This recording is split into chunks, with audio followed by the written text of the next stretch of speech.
হায়াত লিয়াবলুয়াকুম আইয়ুকুম আহসানু আমালা।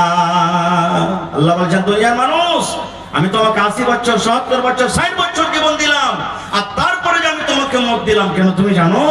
আমি তোমাদেরকে একটু পরীক্ষা করব, আজমাইশ করব, ইমতিহান নিব যে তোমাদের মধ্যে সবথেকে ভালো আমল কে করেছো। 1 নম্বর। এবার দুনিয়াতে কেউ মরতে কিন্তু চায় না ভাই, চাহে? দুনিয়াতে বলে মরতে চাহে? 80 বছর 90 বছর কার বুড়া, ফের যারা বয়স্ক মানুষ আছেন ভাই রেগে যান না, আমরাও যদি আল্লাহ হায়াত দিয়ে তো বুড়া হবো, যারা জওয়ান ওরাও বুড়া হবে। আপনি বুড়া হয়েছেন, আপনিও জওয়ান ছিলেন, লাঠি নিয়ে টুক টুক টুক টুক করে হাঁটছে, খালি পোতা কিংবা নাতি যদি বলে শালা বুড়া তুই কতদিন দুনিয়া তার বোঝা থাকবি, মর।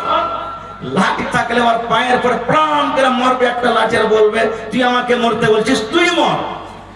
কেউ দুনিয়াতে মরতে চায় না। সহিহ বুখারী শরীফের হাদিস, আমার আপনার যখন জান কবজ হবে, মালাকুল মউত আজরাইল ফেরেশতা আসবেন, জান কবজ করে নিয়ে চলে যাবেন। কিন্তু নবীদের ব্যাপারে এরকম নেই। আল্লাহ রাব্বুল আলামিন প্রথমে নবীদের কাছে অনুমতি নেবেন। এই মতো মুসা আলাইহিস সালামের কাছে মালাকুল মউত এলেন আল্লাহর আদেশে, মুসা নবীকে সালাম করলেন। এবার কি বলছেন মালাকুল মউত? মালাকুল মউত বুঝেন তো কাকে বলে? আজরাইল। হ্যাঁ, আজরাইল ফেরেশতা যাকে আমরা বলি। মালাকুল মউত মুসা নবীর কাছে এলেন।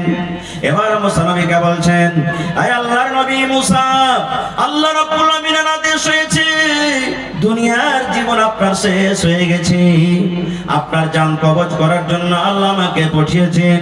আপনার দুনিয়ার হায়াত শেষ, দুনিয়ার জীবন শেষ হয়ে গেছে। আল্লাহ রাব্বুল আলামিনের আদেশ, যদি আপনি অনুমতি দেন, আপনি যদি ইজাজত দেন, আপনার জান কবজ করে নিয়ে চলে যাব। মুসা নবী যেমনই শুনেছে যে আমার জান কবজ করতে এসেছে, কোন গল্প নাই, সহিহ বুখারী শরীফের হাদিস। মুসা নবী মালাকুল মউতকে দেখেন আমার দিকে, এই যে দিলেন এরকম করে একটা ঘোষা, ঘোড়া দিয়ে দিলেন, ফাইট দিয়ে দিলেন এরকম করে চোখের উপরে, একবারে চোখের উপরে, এই যে দিলেন চোখের উপরে। এবার চোখের পরে যদি লাগে তো খাম হবে না? হবে না? চোখটা জোরে বলেন হবে। এই খবরটা আল্লাহর কাছে আছে না নেই? আছে। মালাকুল মউত ঘুরে চলে গেলেন। আল্লাহ বললেন, কি ব্যাপার রে মালাকুল মউত, তোমার অবস্থা কেন এরকম, তোমার চোখ কেন কানা হয়ে গেছে? এইবারে মালাকুল মউত বললেন, আল্লাহ এমন নবীর কাছে আমাকে পাঠিয়েছো, আল্লাহ জি তোমার ওই নবী মরতে চাহে না, দুনিয়াতে বাঁচতে চাহে। রব্বুল আলামিন মওতের কথা শুনে মুসা নবী আমাকে এমন জোর করে একটা ফাট দিয়েছে, ঘোষা দিয়েছে, আল্লাহ দেখো আমার সাথে সাথে চোখ কানা হয়ে গেছে কিংবা কাম হয়ে গেছে।